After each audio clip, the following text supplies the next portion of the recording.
मुख्यमंत्री नीतीश कुमार जहां छात्रों की समस्या पे सुनना चाहिए, बात करना चाहिए, वो दिल्ली के गलियारे में वो हिस्सेदारी और जो है बंटवारे की बात कर रहे हैं और कह रहे हैं, कयास लगा रहे हैं मीडिया के द्वारा कि हम सरकार गिरा देंगे और मुख्यमंत्री जो है बिहार का तेजस्वी बनेगा। कि वोट का खेल रहे हैं, नफरत की राजनीति कर रहे हैं, हिंदू मुस्लिम लड़ा रहे हैं, गरीबों के बच्चों को मार रहे हैं, हमारे मध्यम परिवार के बच्चों को मार रहे हैं, हमारा सैनिक का बच्चा, हमारा किसान का बच्चा मर रहा है। आज हमारा सारा छात्र, जिसका छात्र का कोई जात और कोई धर्म नहीं होता, छात्र छात्र होता है, उसका आप दमन और शोषण कर रहे हैं। आप तमाम जर्नलिस्टों के चैनल के माध्यम से आने वाले 2025 नया साल का शुभकामना। ये बिहार के अंदर जो जिस तरह से छात्रों पे ठंडा पानी बरसाना, बीपीएससी जो बिहार पब्लिक सर्विस कमीशन कहलाता है, आज वो ब्रिटिश कमीशन बन गया है।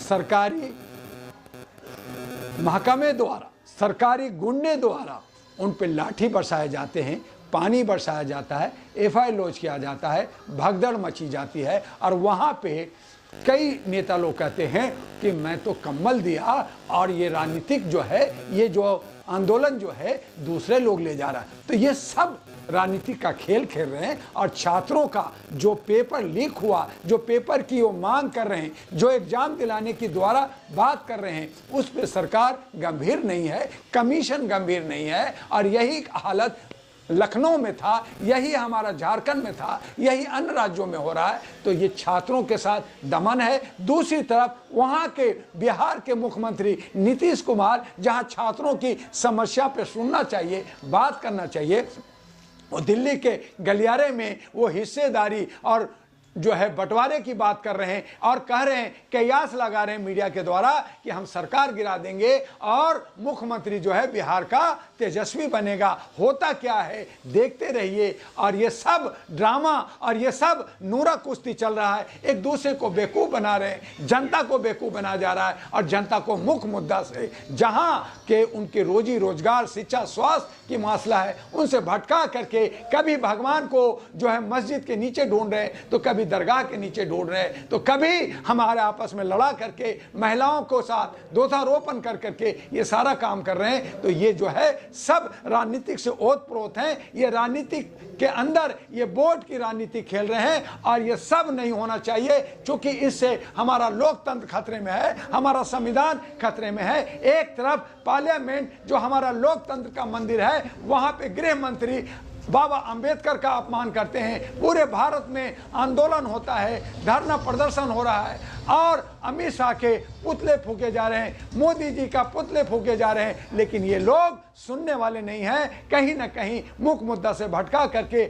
हमें और आपको और देश को बेड़ा गर्क ले जा रहे हैं, नीचे ले जा रहे हैं। ये शाइनिंग इंडिया की बात करते हैं, सबका साथ, सबका विकास करते हैं, लेकिन सही माने में ये अपना विकास कर रहे हैं और हमारा विनाश कर रहे हैं। नहीं, अब बाबा साहब की बात की है कि अमित शाह ने अपमान किया। अमित शाह तो कह रहे हैं कि भाजपा के लोग कह रहे हैं कि अमित शाह जी तो बाबा साहब को मानते हैं, मोदी जी सीने से संविधान को चूमते हैं। जब उन्होंने, हमारे मोदी जी संविधान को चूमते हैं, हमारे मोदी जी पैर को चूमते हैं, हमारे मोदी जी अंबेडकर जयंती मनाते हैं, उनके बीजेपी वाले बनाते हैं। और यही गृह मंत्री जिनके अंदर सारा न्यायपालिका आता है, कार्यपालिका आता है, सिक्योरिटी आता है, तमाम मीडिया आता है, और ये पार्लियामेंट के अंदर जहां एक एक शब्द वहां रिकॉर्डिंग होता है, वहां पे अगर सुई भी गिर जाए उसका भी रिकॉर्डिंग होगा। और ये कहते हैं मैंने ऐसा नहीं कहा, आप जो है तो फिर वो वीडियो दिखा दीजिए। और जो वो नहीं होता उसका वीडियो अगर जनता मांगती है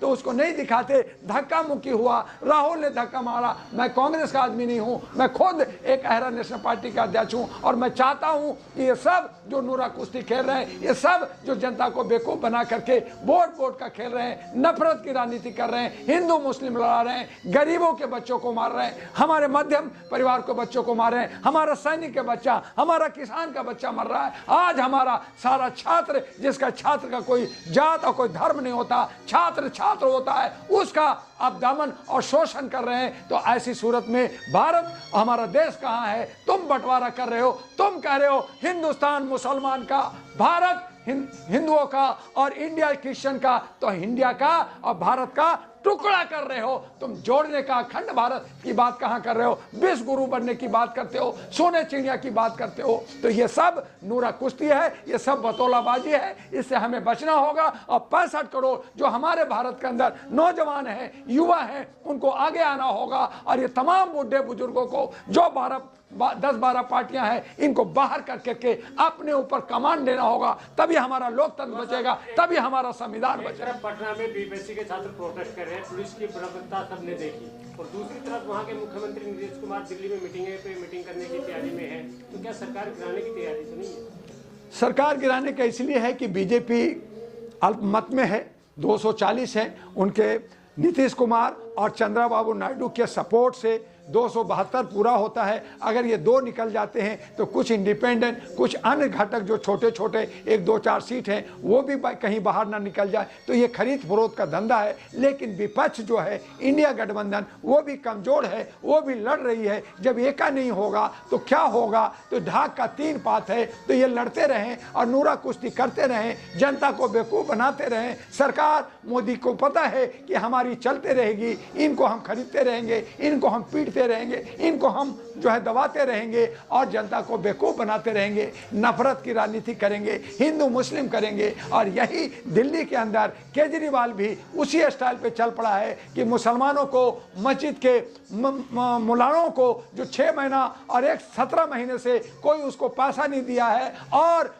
पंडितों को पैसा नहीं मिला, जिनको 4-4.5 हजार मिलना था वो नहीं दिया है। लेकिन कह रहे मुझे फिर से मुख्यमंत्री बना दो, मैं तुम्हें 18,000 मैं जो है ग्रंथियों को और मंदिर के पुजारियों को दूंगा, मुसलमानों को नहीं दूंगा। तो ये नफरत की राजनीति, चाहे आम आदमी हो, चाहे बीजेपी हो, चाहे कांग्रेस हो, ये सब नूरा कुश्ती कर रहे हैं, सब ठग रहे हैं। जरूरत आन पड़ी है कि ना दिल्ली में हमें झाड़ू चाहिए, ना पंजा चाहिए, ना हमें कमल चाहिए। चाहिए एक ईमेल, चाहिए मुझे संदेश, चाहिए मुझे आपका साथ और शपथ के साथ लिखित कि जो जनता, जो पार्टी शपथ देगी कि अगर हम जीतते हैं तो हम काम करेंगे, नहीं करेंगे तो मेरी चल अचल संपत्ति जब्त होगी, हमारी सदस्यता खत्म होगी, हमारी पार्टी निरस्त होगी। ये नहीं कर रहे। तो ये दिल्ली में भी यही हो रहा है। बिहार के भी चुनाव ठीक दिल्ली के बाद वहां शुरू होने वाला है। तो वहां की नूरा कुश्ती अभी से शुरू हुआ, क्योंकि बिहार एक बड़ा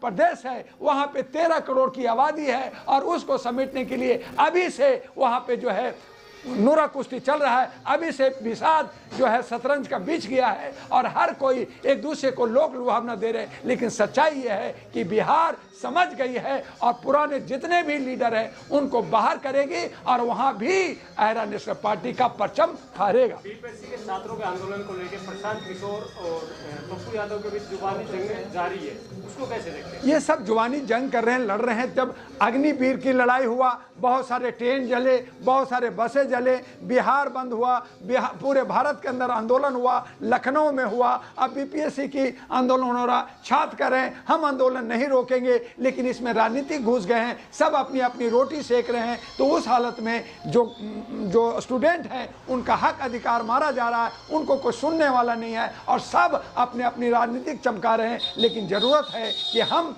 छात्रों के भविष्य को देखते हुए उनकी नैरेटिव को समझें और उनके साथ चलें, और उनके हक अधिकार दिलाने के लिए हर एक को जात पात छोड़ के, ऊंच नीच छोड़ करके, पुलिस और बाकी डिपार्टमेंट, क्योंकि उनके भी बच्चे हैं, सेना के भी बच्चे हैं, किसान के भी बच्चे हैं, इसलिए हमें छात्रों के साथ खड़ा होना चाहिए। लेकिन राष्ट्र का कोई नुकसान न हो। आंदोलन होती है तो बिहार के जो चीफ मिनिस्टर हैं नीतीश कुमार को आगे जा करके उनसे हाथ जोड़ करके उनकी तमाम समस्या का समाधान करना चाहिए, और नहीं किया तो ये दल बंदू करें, कुछ भी करें, चुनाव होगा तो नीतीश कुमार को छात्र सबक सिखाएगा। तो चलिए सर, एक आखिरी सवाल, क्या दिल्ली विधानसभा के चुनाव आपकी पार्टी एहरा नेशनल पार्टी चुनाव लड़ने जा रही है?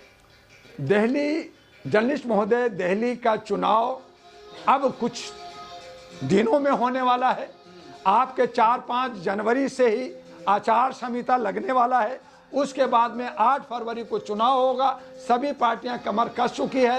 अहरा नेशनल पार्टी जो मानवीय आधार पर है वो भी कमर कस चुकी है। हमारे कुछ अभी 18-20 कैंडिडेट हुए हैं, अन्य कैंडिडेटों की हम तलाश में हैं। जल्दी ही सभी कैंडिडेटों का हम घोषणा करेंगे और दिल्ली में पूरी मजबूती और पूरी ताकत के साथ हम इलेक्शन लड़ने जा रहे हैं। मानवता के आधार पे हमारा चुनाव चिन्ह है इनवेलप, जहां पे खजाना ही खजाना है और लोगों को हम हक और अधिकार की लड़ाई लड़ने जा रहे हैं। सर, अगर आप मुख्यमंत्री बन जाते हैं, अगर आपकी सरकार बनती है पार्टी के दिल्ली में, तो क्या क्या कामें करेंगे, जनता से क्या वादा करेंगे? देखिए, सबसे पहले कि हम लोग जो वादा करने जा रहे हैं वो लिखित में करने जा रहे हैं। उसका एफिडेविट सुप्रीम कोर्ट और इलेक्शन कमीशन से भरने जा रहे हैं कि जो वादा कर रहे हैं अगर हम पूरा नहीं करते हैं तो हम लोग की चल अचल संपत्ति जब्त होगी, हमारी सदस्यता खत्म होगी, हमारी पार्टी निरस्त होगी, जो कोई पार्टी नहीं कर रहा। दूसरा, हम जमुना की सौंदर्यीकरण चाहते हैं, जिससे जमुना का अगर डेवलपमेंट होगा तो करोड़ों करोड़ जो है यहाँ पे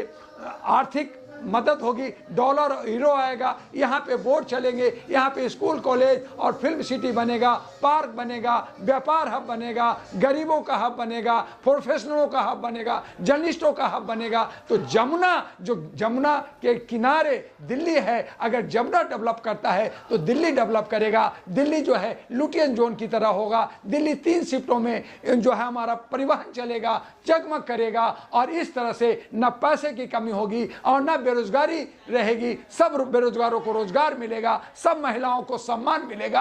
और ये सब कहां से मिलेगा? वो मिलेगा कि सरकारी जो खर्चा है उसका 75% कम किया जाएगा खर्चों में, और हम सभी वोटरों को 20 लाख रुपया देंगे। कहां से देंगे? ब्रिटिश सरकार जो हमें मुआवजा नहीं दिया, 19 देशों को मुआवजा दिया, भारत को मुआवजा नहीं दिया, हम मुआवजा लेंगे। काला धन देश विदेश में है, उन सब को निकाल करके जनता में दिया जाएगा और जनता धन धन होगा। सभी RWO को 1-1 लाख रुपया मिलेगा। ये जो 2100 रुपया, 1000 रुपया ये रेवड़ी देना, जीतेंगे तो देंगे, लेकिन कारण नहीं बता रहे हैं, रास्ता नहीं बता रहे हैं। कहां से देंगे? हम कारण दे रहे हैं, हम रास्ता दे रहे हैं, हम स्रोत दे रहे हैं और उसकी गारंटी दे रहे हैं। सबसे बड़ी गारंटी है, अगर ये गारंटी देते हैं हम इनके कार्यकर्ता हो जाएंगे, लेकिन ये सब बतौलाबाजी, सब झूठ कर रहे हैं। अहरा मानवीय मूल्यों पर दिल्ली को समृद्ध और विकासशील बनाएगा और भारत की राजधानी जब समृद्ध होगा तो भारत का आन बान शान बढ़ेगा। तब हम एक विश्व गुरु होंगे, तब हम सोने की चिड़िया होंगे और पूरे विश्व का हमारा सम्मान बढ़ेगा।